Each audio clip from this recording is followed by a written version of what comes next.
Hello and welcome to my channel Jaismine.kreation.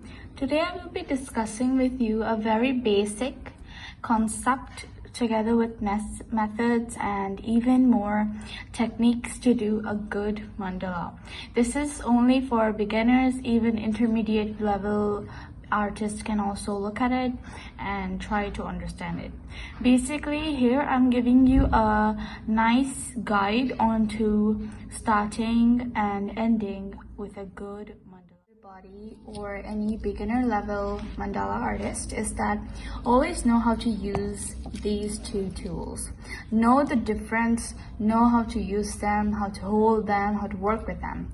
Because it's not easy to work with them, of course. You need to know how to hold a compass, how to work with it, and even how to be steady with it, right? And practice doing the guidelines first, and only you can work with the mandala after that. By making a little basic structural idea of how to work with these two tools, right?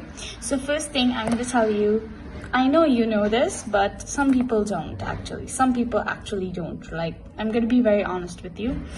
The point of the tip of your pencil and the point of the compass should be extremely, should I say parallel? But they shouldn't be touching like that. So let me tell you. I'm just zooming over here.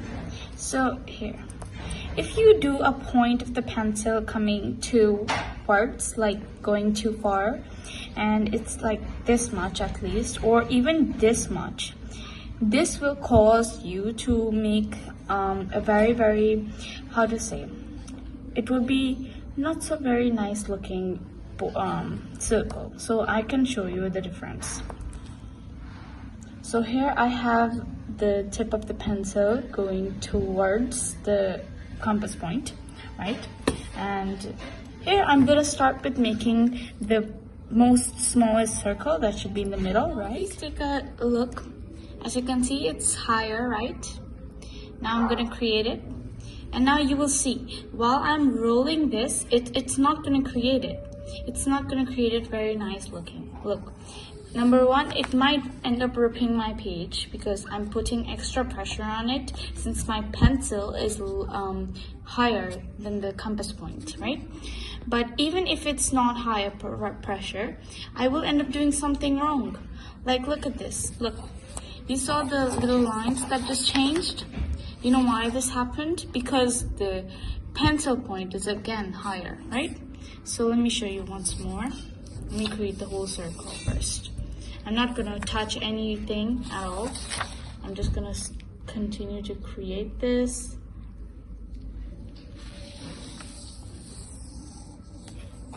This is my circle. It's totally, I don't know, I can't even say anything about it. It's kind of not so, pleasing looking. Now I'm gonna show you how to make a circle with the perfect distance. So here, I'm just going to make this totally, with the same distance and same height and everything, right? You can even go a little bit lower, but I don't suggest. Then your compass will change its direction from being straight, from being like this to being like this, which you don't want at all, right? So try to, in order for it to be straight, right, for the compass to stay and remain straight while making the circle, is to have the same height as the pencil. No higher, no lower. Having the same height will make it easier for you to draw the circle without any problems, and it will also be perfectly drawn. The other thing people get a lot confused with is finding the midpoint of this paper, right? So I have an A4 size sheet over here. Right, you can have any paper. I'm totally random at having to find the midpoint of the paper, whether you have a border or not, right? You can always find the midpoint of the paper either through doing all the mathematical calculations, which is totally time consuming. And I'm gonna be honest with you, do time consuming things. I'm not hating on it, but try to do it with a little, it doesn't make sense doing it, by the way. You're just doing guidelines, and if you are random at it, you don't have to be perfect. if you're random at it, you're totally fine. You don't have to be perfect. So first, I have this compass, right? Totally, as you can see, totally, right? So I will open this compass onto any needs I want to, like this much at least, or somewhere, at least this much, I don't know. You can measure it from your ruler, how long I opened it. Okay, so this is from 0 to 5.5, right? So then head and find a point in the middle of any paper, your paper, according to your guess. Take a guess, okay? So this is my paper. I'm just gonna assume this is the midpoint. I'm gonna assume it, right?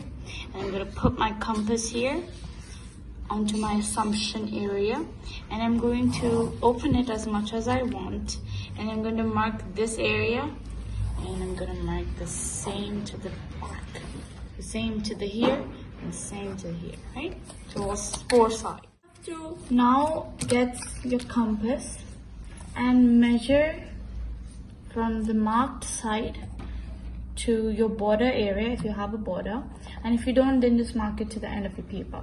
Right? Take the same marking. Don't open your compass. Don't touch it anyway. And just mark it in the bottom area as well. So let me show you.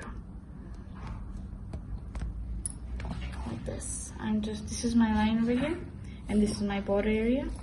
As you can see, there's at least 2 centimeters different here. Right? I'm gonna do the same thing over here with sides. Right? This much. Okay, so the sides are totally good. They don't need any difference or anything, but the midpoint is different, right? So to change the midpoint now, I can see that in this area it's totally good, but with this area it has a little difference. So I'm gonna move the midpoint down vertically, in the vertical direction, down at least a little bit, right? So let me show you guys. This was my midpoint before. Now I'm going to do it. A few hypotheses, right? I did experiments, okay? And I changed my midpoint again. So first I did it over here. Then I went down and I got more over here, extremely a lot here, and less over here, right? So that means it's still, the ratio is not fitting in. And then I went into the middle of both these points. And then that's how I knew that that was the midpoint, because both of them were equal. They were totally equal. Point number 1 on to how to do a perfect mandala. And I have just taught you how to make the midpoint of a paper. This video has come to an end because I'm going to be creating more episodes and more into how to create a perfect mandala. Please do look at my channel and like and share if you really like this video or learned something. I hope I really helped you, and thank you for watching.